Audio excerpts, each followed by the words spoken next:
त्वमेव प्रत्यक्षं ब्रह्मासि त्वमेव प्रत्यक्षं ब्रह्म वदिष्यामि ऋतं वदिष्यामि सत्यं वदिष्यामि तन्मामवतु तद्वक्तारमवतु अवतु माम् अवतु वक्तारम् ॐ शान्ति शान्ति शान्तिः।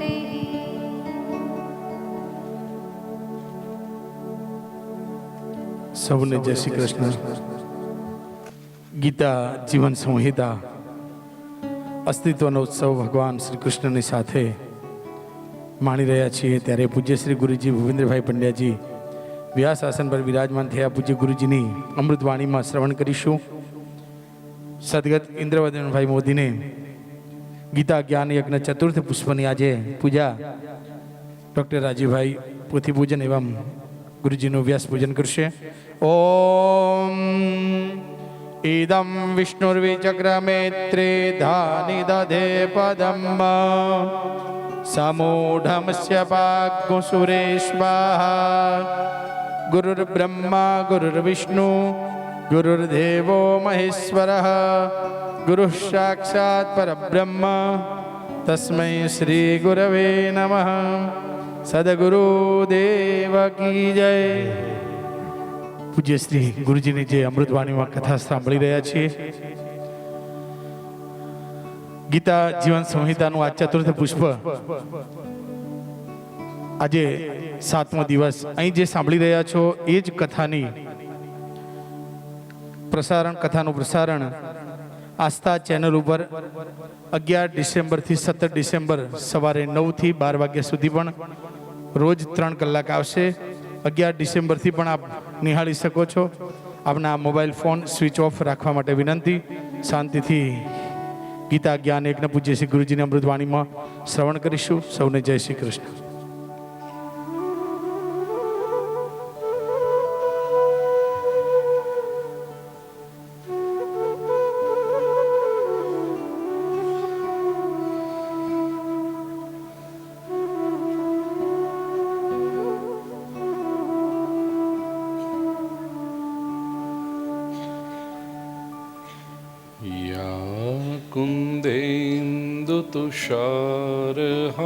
कुन्देन्दुतुषारहारधवला या शुभ्रवस्त्रावृता या वीणावरदण्डमण्डितकरा या श्वेतपद्मासना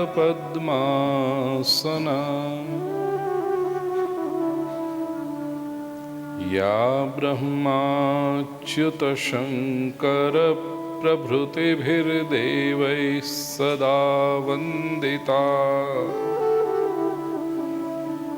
सा मां पातु सरस्वती भगवती निःशेषजाड्यापहा। शुक्लां ब्रह्मविचारसारपरमा आद्यां जगद्व्यापिनी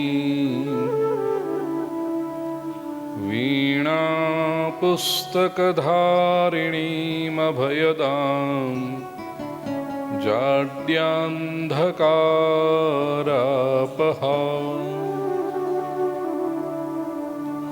हस्ते स्फाटिकमालिकां विदधतीं पद्मासने संस्थितां वन्दे तां परमेश्वरीं भगवतीं बुद्धिप्रदां शारदाम्। वसुदेवसुतं देवं कंसचाणूरमर्दनम्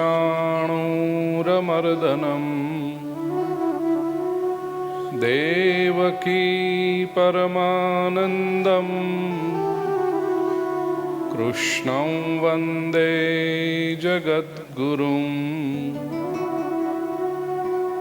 गुरुर्ब्रह्मा गुरुर्विष्णुः गुरुर्देवो महेश्वरः गुरुः साक्षात् परब्रह्मा तस्मै श्री गुरवे नमः। नारायणं नमस्कृत्य नरं चैव नरोत्तमं देवीं सरस्वतीं व्यासं ततो जयमुदीरयेत्।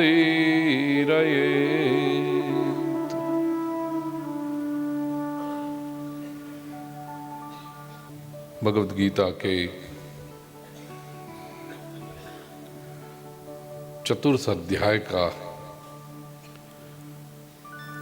बहुत डिटेल में दर्शन हम कर रहे हैं।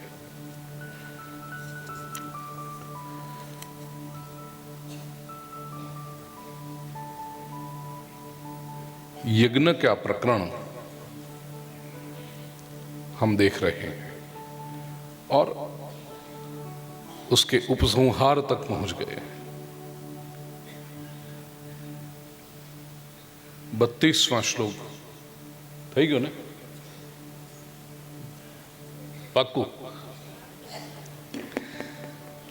32वें श्लोक में हमने कल देखा कि एवं बहुविधा यज्ञाः वितता ब्रह्मणो मुखे।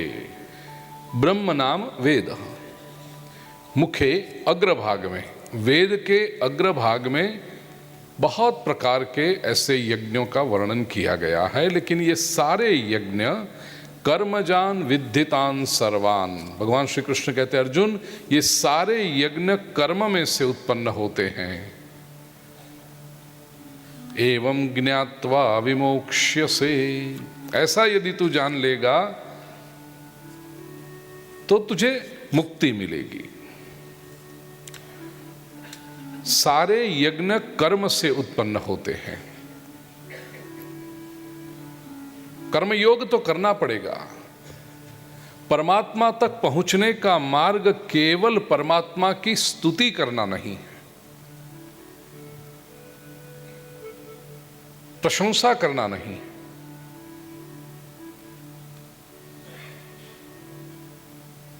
कोई व्यक्ति अपने मालिक से, सेठ के पास जा करके सुबह दोपहर शाम केवल प्रशंसा करता रहे, सेठ जी आप बहुत सुंदर दिखते हैं, सेठ जी आप बड़े अच्छे हैं, सेठ जी आप बहुत उदार हैं, सेठ जी आपके नाम के तो कितने अच्छे अच्छे काम चल रहे हैं समाज में, सेठ जी आपके जैसा तो कोई होगा ही नहीं। केवल ये करने से सेठ जी उसको हर महीने पगार देता रहेगा? और यदि देता रहे तो वो सेठ जी कब तक रहेगा, वो भी एक प्रश्न है। क्योंकि केवल ऐसी चापलूसी करने वाले लोग आसपास मिल जाएं, ईश्वर ऐसा नहीं है कि केवल उसकी प्रशंसा करते रहो, केवल उसकी खुशामद करते रहो और वो आपके ऊपर कृपा करता रहे। नहीं, आप केवल उसके पास जाकर करते रहो, हे करुणा ना करनारा तारी करुणा नो कोई पार नहीं। लेकिन वो पूछेगा तूने कुछ किया जिसकी वजह से मैं मेरी करुणा की वृष्टि करूं तुझ पर? कोई सत्कर्म किया तूने? कर्मजान विद्धितान सर्वान। शिव जी के बारे में कहें तो शिव जी भोलेनाथ हैं, लेकिन इतने भोले नहीं है कि भक्त उनको छल सके। वो ज्ञानाधिपति भी हैं।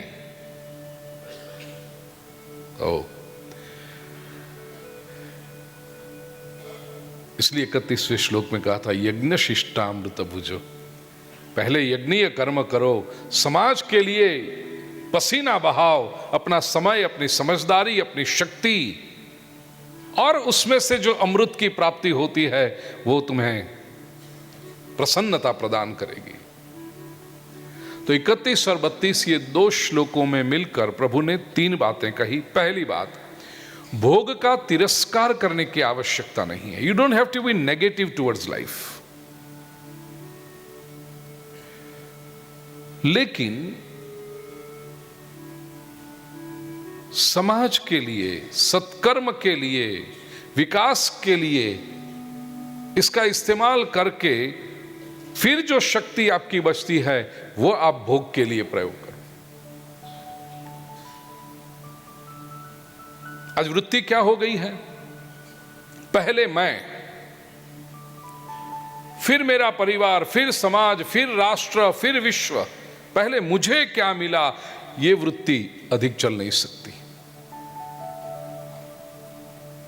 होना ये चाहिए, पहले विश्व के लिए मैंने क्या किया, मैंने अपने राष्ट्र के लिए क्या किया, मैंने अपने समाज के लिए क्या किया, और फिर हां मुझे भी कुछ सुख चाहिए, लूंगा, लेकिन ये सब होने के बाद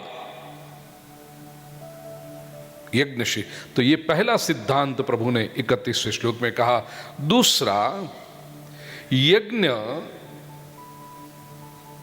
कर्म से ही उत्पन्न होते हैं। केवल विचार आप अच्छे करोगे, केवल संकल्प अच्छे करोगे, दयालु प्रभु सौनु करो कल्याण, भगवान कहेंगे तूने कुछ किया इसके लिए? हमारे एक मित्र हैं, वो बात बात में कहते हैं, हे प्रभु सबका भला करो और शुरुआत मेरे से करो।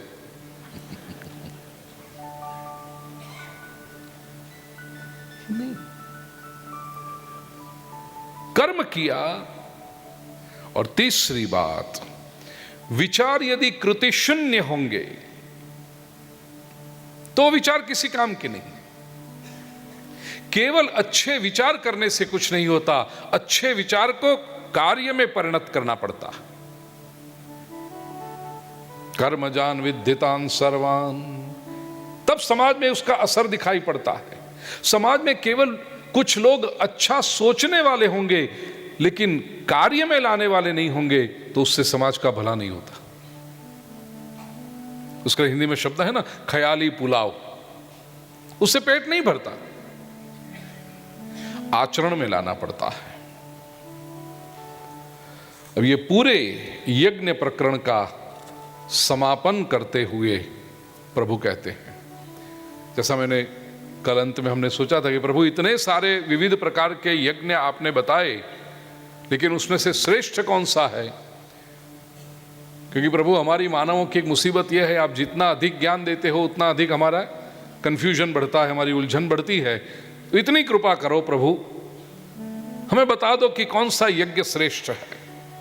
33वें श्लोक में प्रभु बताते हैं, आओ बहना। श्रेयान् द्रव्यमयाद्यज्ञात्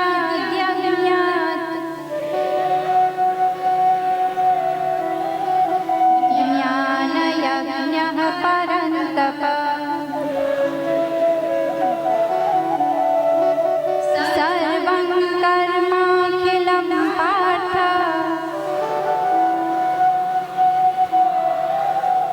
ज्ञाने परिसमाप्यते।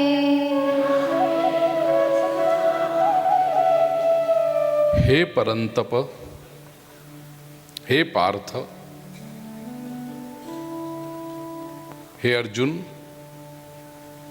द्रव्यमयात यज्ञात ज्ञान यज्ञ श्रेयान। द्रव्यमय यज्ञ से ज्ञान यज्ञ कल्याणकारी है, श्रेष्ठ है। क्यों? क्योंकि सर्वम कर्म अखिलम ज्ञाने परिसमाप्यते। सारे जो कर्म हैं उसका अखिलम पूर्ण रूप से ज्ञान में समापन हो जाता है, ज्ञान में वो सारे कर्म लीन हो जाते हैं। द्रव्यमय यज्ञ का अर्थ है जो पदार्थ से, द्रव्य से, संपत्ति से किए जाते हैं। इसका अर्थ यह हुआ कि वो बहिर्मुखी होते हैं। ये यज्ञ तो हैं, वे अच्छे हैं, लेकिन श्रेष्ठ की बात यदि अर्जुन तो पूछ रहा है तो ज्ञान यज्ञ श्रेष्ठ है। क्यों? क्योंकि द्रव्य से जो यज्ञ किए जाते हैं उसका फल निर्माण होता है, कुछ परिणाम निर्माण होता है, और वो परिणाम भुगतने के लिए पुनः इस संसार में आना पड़ता है। जबकि जो ज्ञान यज्ञ है वो तो फलों को नष्ट करने वाला यज्ञ होता है, इसलिए वो अधिक कल्याणकर है। भगवान ने यहां पर सर्वम और अखिलम, ये दो प्रैक्टिकली समानार्थी शब्द बताए हैं। खिल का अर्थ बचा हुआ, अखिल जहां कुछ भी बचता नहीं है। तो अखिलम कर्म, सारे जो प्रतिबंध हैं द्रव्य यज्ञ में आ सकते हैं। कंपैरिजन करें द्रव्य यज्ञ और ज्ञान यज्ञ। स्कूल में जब परीक्षा देने जाते थे तो टेबल बनाते थे ना, एक टेबल में द्रव्य यज्ञ, दूसरे टेबल में ज्ञान यज्ञ, और कंपैरिजन करें तो द्रव्य यज्ञ स्वर्ग की प्राप्ति कराता है, ज्ञान यज्ञ मुक्ति प्रदान करता है। द्रव्य यज्ञ उपद्रव गर्भ है। उपद्रव गर्भ मतलब कुछ करना पड़ता है, वहां कर्म बहुत इन्वॉल्व होता है।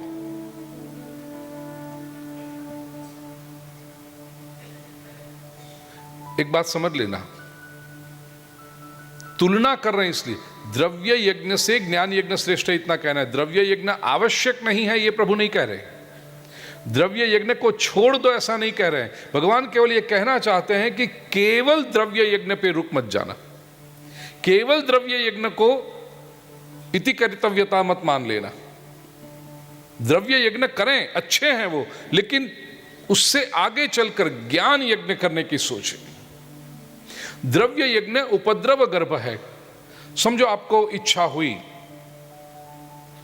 कि अकाल कहीं पर पड़ा है, 5 वर्षों से बारिश नहीं हुई, लोग भूखों मर रहे हैं, उनकी पीड़ा आपने देखी, आपसे सहन न हुई, आपकी करुणा जागृत हो उठी और परमात्मा ने आप पर कृपा की है, संपत्ति है, तो आपने सोचा चलो हम लोगों के लिए अन्न क्षेत्र यहां पर बसाएं, लोगों के भोजन की व्यवस्था करें।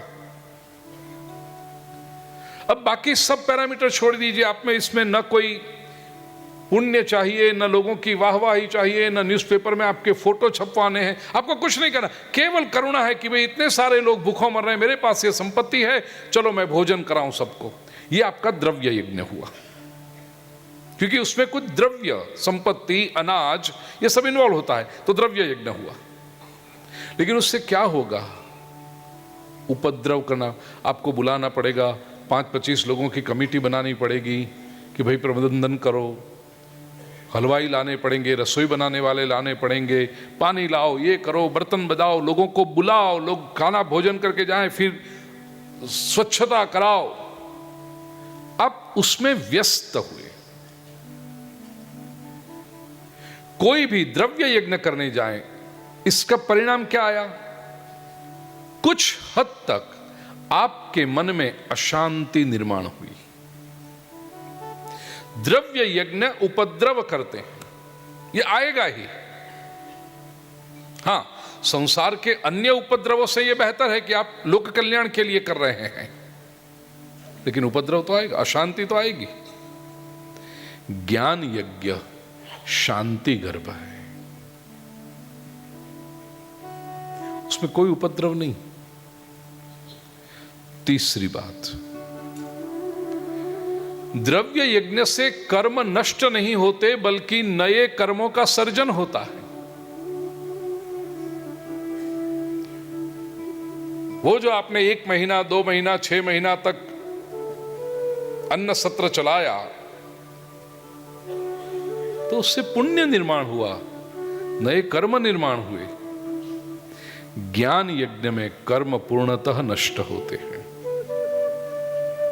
चौथी बात, द्रव्य यज्ञ व्यक्ति की दृष्टि को बदल नहीं सकता। It can not change your perspective.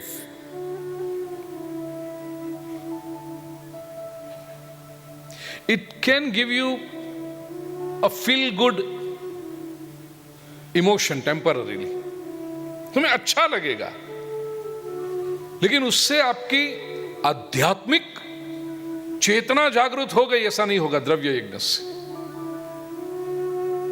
जबकि ज्ञान यज्ञ, उसमें जीवन दृष्टि प्राप्त होती है।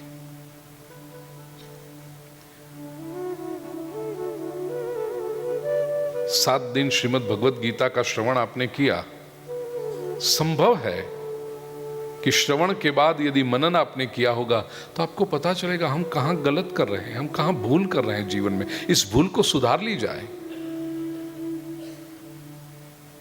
जीवन दृष्टि प्राप्त होती। पांचवी बात, द्रव्य यज्ञ में सत्व रज तम त्रिगुण के बंधन निर्माण होते हैं। ज्ञान यज्ञ त्रिगुण के बंधनों से मुक्ति दिलाता है। द्रव्य यज्ञ के द्वारा ईश्वर भक्ति मिलेगी ही, इसकी कोई गारंटी नहीं है। जबकि ज्ञान यज्ञ में परमात्मा के प्रति निष्ठा जागृत होती है। और सबसे अंत में एक सीधी सरल बात कह दूं, द्रव्य यज्ञ ये अंधे को हाथ में लाठी देने की प्रक्रिया है। आप उसे डिपेंडेंट तो बना ही रहे हो, जबकि ज्ञान यज्ञ ये अंध व्यक्ति के नेत्र खोलने की प्रक्रिया है। ये फर्क है दोनों। इसलिए भगवान श्री कृष्ण कहते हैं कि द्रव्य यज्ञ से ज्ञान यज्ञ श्रेष्ठ है।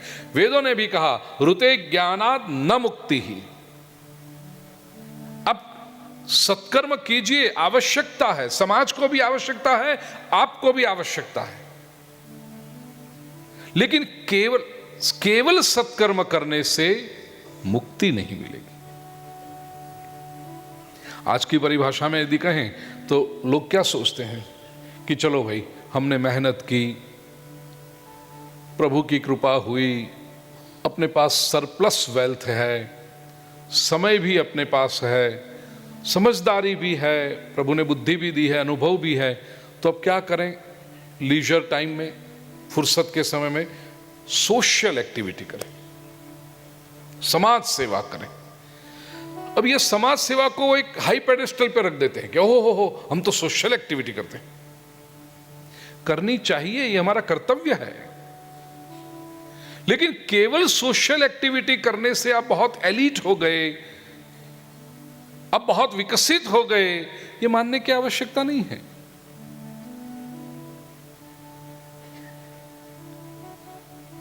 हम इतने बीमार लोगों को भोजन कराते हैं, अच्छा, और उसमें आप अपने आप को श्रेष्ठ समझ, मनुष्य हो, करना चाहिए, नहीं करोगे तो भूल है।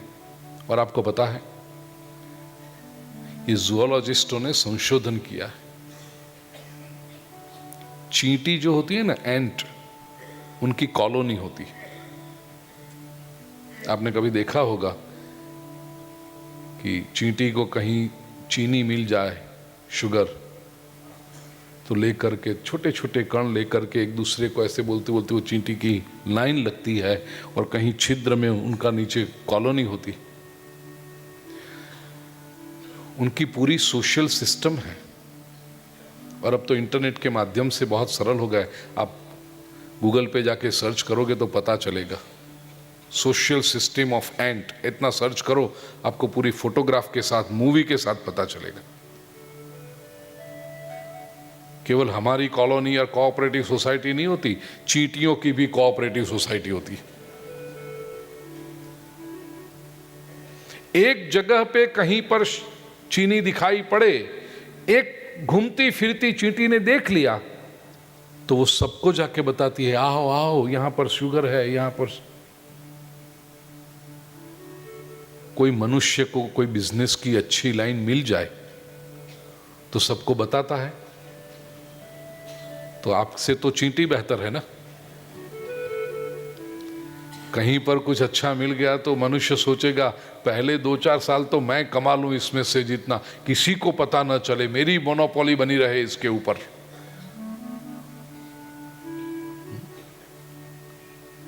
चींटी खुले आम बता देती है, चलो यहां पर शुगर है।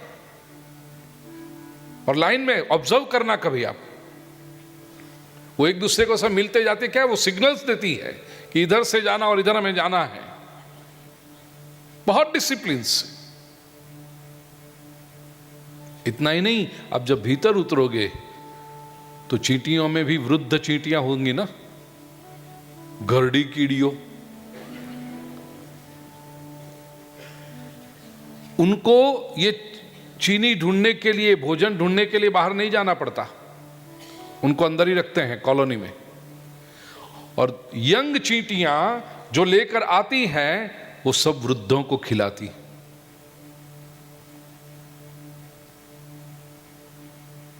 आज एक पत्रकार फाल्गुन ठक्कर इंटरव्यू लेने के लिए आए थे। उन्होंने कुछ वृद्धाश्रम के ऊपर डॉक्यूमेंट्री बनाई है, तो मुझे बात कर रहे थे कि गुरुजी स्थिति ऐसी है समाज में,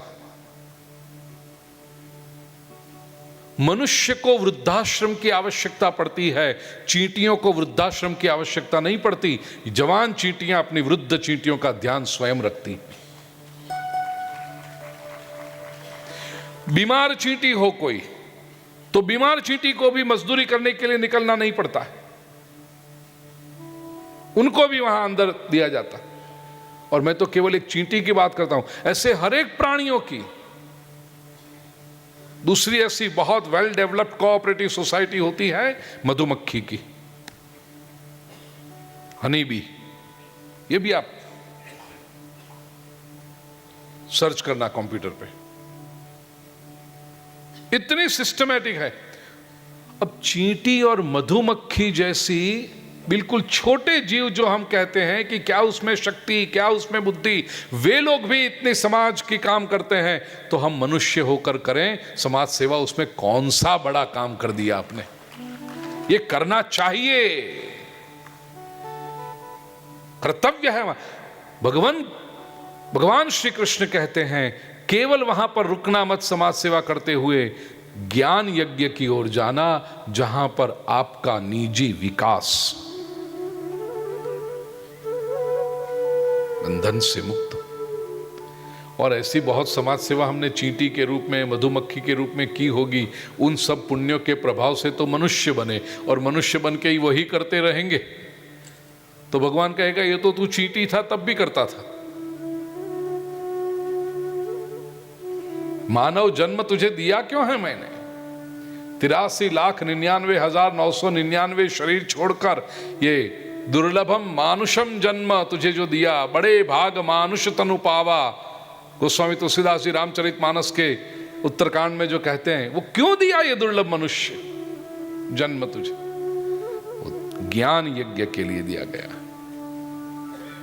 अर्जुन, सारे जो कर्म हैं वो ज्ञान में पूर्ण होते हैं। प्रिय स्वजनों, ज्ञान ये अनुभव है। ज्ञान के लिए आमतौर पर लोग शब्द प्रयोग करते हैं नॉलेज। मैं स्वयं आज से 10-15 वर्ष पहले के मेरे प्रवचन, और उसमें भी इंग्लिश में प्रवचन आप सुनोगे तो ज्ञान के लिए मैं भी शब्द प्रयोग करता था नॉलेज। लेकिन जैसे जैसे हमारा अपना ज्ञान बढ़ते जाता है, चिंतन बढ़ते जाता है, पिछले 10 वर्षों से इंग्लिश में जब प्रवचन होते हैं तो मैं ज्ञान के लिए शब्द प्रयोग करता हूं wisdom. Knowledge can be borrowed, knowledge उधार का हो सकता है, ज्ञान कभी उधार का नहीं हो सकता। ज्ञान केवल अनुभवजन्य होता है। अन्य प्रकार के जो यज्ञ हैं, द्रव्य यज्ञ, वो इनडायरेक्ट है। ज्ञान यज्ञ डायरेक्ट है, इसलिए वो संपूर्ण है। ज्ञान हमारी अपनी आंख है, इसलिए भगवान ज्ञान की इतनी महिमा कर रहे हैं। जीवन में जब मुसीबत आती है ना, तब हमें अपनी आंख चाहिए।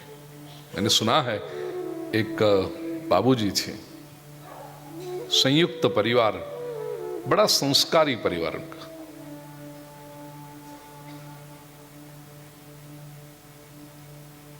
दो बेटे, बहुएं, दो बेटी, दामाद, उनके दो दो संतान।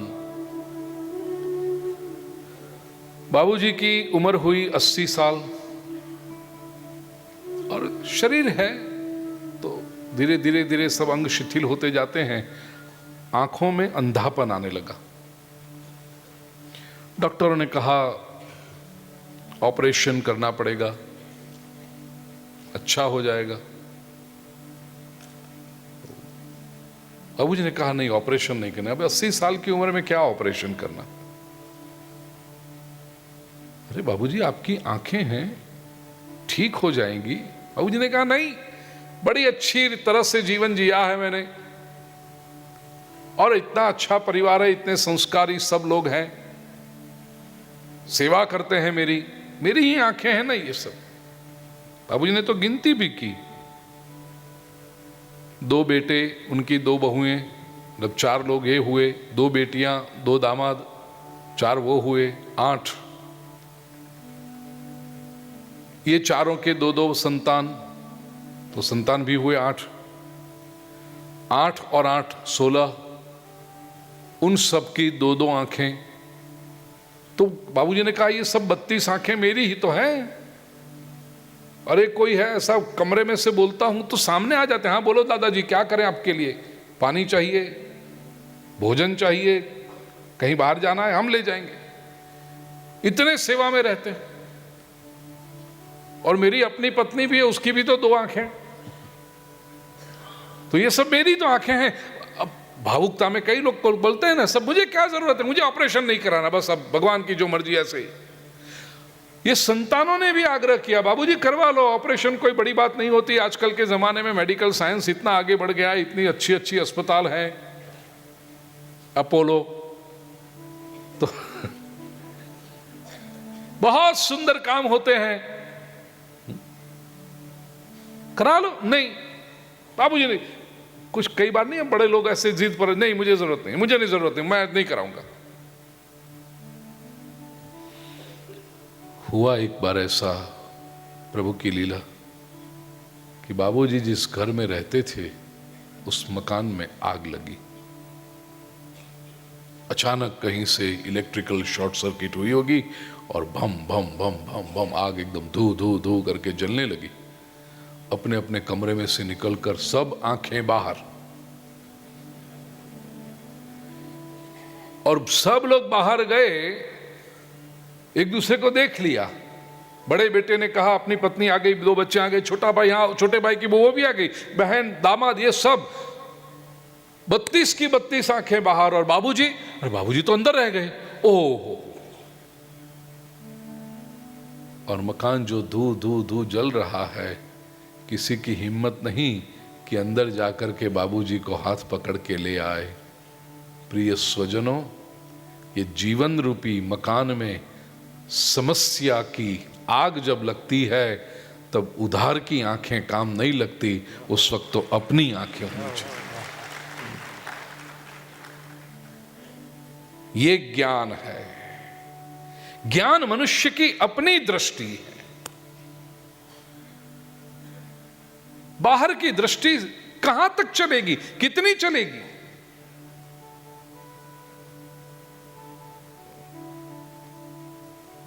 इसलिए भगवान श्री कृष्ण कहते हैं कि ज्ञान यज्ञ श्रेष्ठ है। अब हम प्रभु से पूछे, प्रभु ये तो हमें पता चल गया, ज्ञान यज्ञ श्रेष्ठ है, तो ये ज्ञान मिले कैसे? भगवान कहते हैं अगला श्लोक पढ़, 34वां।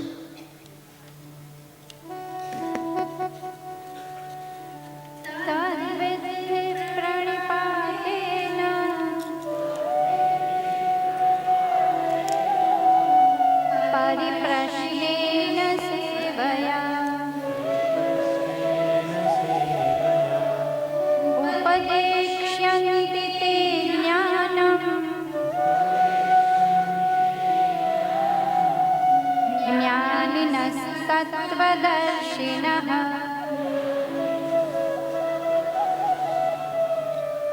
तत्विद्धि, तत् ज्ञानम, वो जो ज्ञान है, विद्धि कैसे मिलेगा तुझे? समझ कैसे?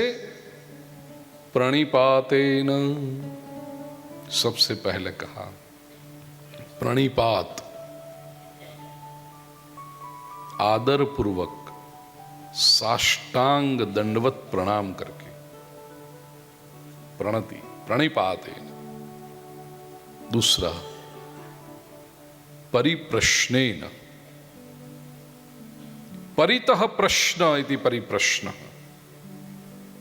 अत्यंत नम्र भाव से प्रश्न पूछ के। और तीसरा कहा सेवया, सेवा करके। उपदेक्ष्यन्ति ते ज्ञानम, तुझे वो ज्ञान का उपदेश करेंगे। कौन? ज्ञानिनस्तत्त्वदर्शिनः, तत्वदर्शी ज्ञानी। केवल शास्त्र जिन्होंने कंठस्थ कर लिए हैं ऐसे नहीं, तत्व का जिसने दर्शन किया है। भारतीय संस्कृति की महानता है, यहां केवल फिलॉसफी की महिमा नहीं। फिलॉसफी तो चिंतन है, विचार है।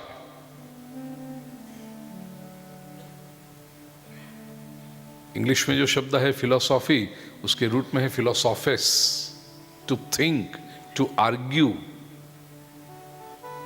टू एनालाइज, ये अर्थ है फिलोसोफेस। और उसमें से जो निष्कर्ष निकलता है वो फिलॉसफी। भारतीय संस्कृति ने केवल फिलॉसफी नहीं कही, भारतीय संस्कृति कहते हैं दर्शन शास्त्र। उसमें तो दिखाई पड़ता है सीधा। सूर्य की चर्चा करके कोई लाख ही आपको बताए, देखो सूर्य ऐसा होता है, सूर्य की वजह से सृष्टि चलती है, सूर्य से इतना हमारा अंतर है, पृथ्वी ऐसी है इसलिए दिन रात होते हैं। ये 2 साल तक आपको सूर्य के ऊपर भाषण देता रहे, कितनी बात समझ में आएगी? और कोई आपका हाथ पकड़ करके अंधेरे कमरे में से बाहर निकाल के दिखाए, ये देखो सूर्य। जब व्यक्ति भाषण करता रहे तो आप प्रश्न भी पूछोगे, अच्छा ऐसा होता है कोई इतना लाखों माइल दूर रहा हुआ कोई प्रकाश का गोला हमारे जीवन पर असर कर सकता है? अरे लाखों माइल से इतना प्रकाश आए, क्योंकि अंधेरे कमरे में हो आप, अज्ञान में हो आप। और जब अज्ञान में हो तो आप अपनी बुद्धि से देखोगे। अंधेरे कमरे में अधिक से अधिक आपने एक छोटा सा दिया कभी कभी जला लिया है, उससे अधिक प्रकाश कभी देखा नहीं, तो उस प्रकाश की तुलना आप सूर्य से कैसे कर पाओगे? लाखों मील जो सूर्य है उससे हमें मई महीने में 45 डिग्री टेम्परेचर हो सकता है, ग्लोबल वार्मिंग हो सकता है वो सूर्य से। आप कहोगे अरे देखो मेरा इतना बड़ा कमरा है, वहां जो कोने में दिया है उसकी गर्मी मुझ तक नहीं पहुंचती। आप कहते हो लाखों मील से सूर्य की गर्मी आ रही है। नहीं, ये सब मानता नहीं। केवल शब्द से ज्ञान देने का प्रयास करोगे, व्यक्ति दलील कर सकता है, तर्क कुतर्क वितर्क कर सकता है। हाथ पकड़ के उसको सूर्य के सामने लाकर रख दो, अब कोई दलील रही? भारतीय चिंतक दर्शन की बात करते हैं, ज्ञानिनस तत्वदर्शिना, लेकिन उनके पास से ज्ञान प्राप्त करने के लिए सबसे पहले तो कहा तद्विद्धि प्रणिपातेन, प्रणिपात करना, साष्टांग दंडवत प्रणाम करना। दंडवत शब्द भी बहुत सुंदर है। दंड, लाठी जैसे गिर जाती है, ऐसे महापुरुष के चरणों में गिरना। और शास्त्र की मर्यादा से कहें तो साष्टांग दंडवत के स अष्ट अंग, साष्टांग 8 अंग से जहां वंदन हो, उरसा शिरसा दृष्टिया मनसा वचसा तथा पदभ्याम कराभ्याम जानुभ्याम एतदष्टांग दर्शनम। ये 8 अंगों से दर्शन हो। सबसे पहले कहा उरसा, हृदय लगना चाहिए, शिरसा मस्तक, दृष्टिया दृष्टि से प्रणाम, उरसा शिरसा दृष्टिया मनसा वचसा तथा मन से और वाणी से भी मैं प्रणाम कर रहा हूं। प्रणतोस्मि, नमो नमः, किसी भी शब्द से। तो उरसा शिरसा दृष्टिया मनसा वचसा तथा पदभ्याम, चरण भी, कराभ्याम हाथ से, और जानुभ्याम अपने जानू जंघा भी स्पर्श हो। ये 8 अंगों से जब वंदन किया जाए उसे कहते हैं अष्टांग वंदनम, साष्टांग प्रणाम, टोटल सरेंडर। झुकना बड़ा मुश्किल है, ये तुमड़ा है ना, झुकता नहीं कहीं पर, बड़ी मुसीबत होती है झुकाने में।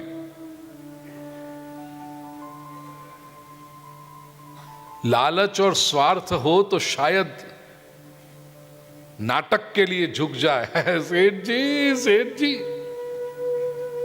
वो स्वार्थ है इसलिए झुक रहा है। लेकिन किसी को अपने से श्रेष्ठ मानकर, किसी को अपने से अनुभवी मानकर, ज्ञानी समझकर आदर पूर्वक उसके सामने सर झुकाना नहीं। हम सुनते हैं आपकी बात को, या it's quite logical, but well let me sleep over the idea, let me think about it.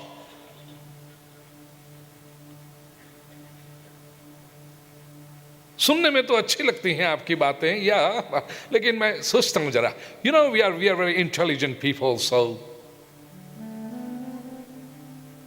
झुकना कठिन काम है।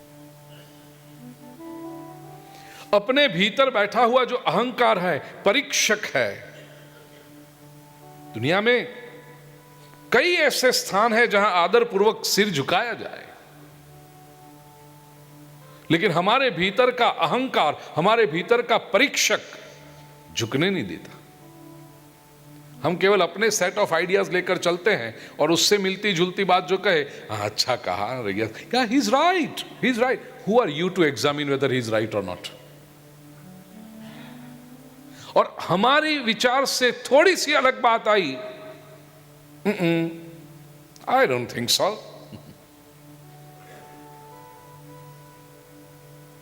हम प्रमाण हैं, इतना अहंकार अपने आप पर।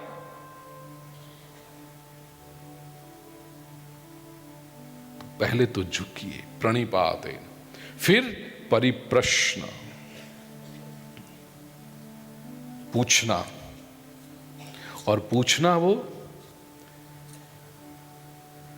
किसी को नापने के लिए नहीं, उससे पास से कुछ पाने के लिए। ગુજરાતીમાં બહુ સરસ શબ્દ છે, આપણે કંઈ પામવા માટે પૂછીએ છીએ, કોઈકને માપવા માટે પૂછીએ છીએ। नहीं तो हमें तो सब पता है, जरा देखिए इनको आता है कि नहीं, कुछ नहीं मिलेगा। परिप्रश्ने, प्रश्न पूछें लेकिन नम्रता से पूछें। हमारे शास्त्रों में तो बहुत चिंतन किया इसके ऊपर, प्रश्न कब पूछा जाए। प्रश्न पूछने से पहले आज्ञा मांगते हैं, आपको अनुकूल है मैं प्रश्न पूछूं?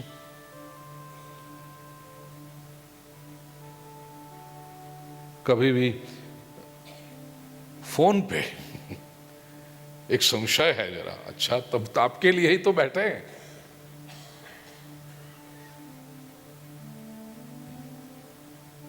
हाँ, ऐसा उसका मतलब फोन पे मत पूछना ऐसा मैं नहीं कहता हूं।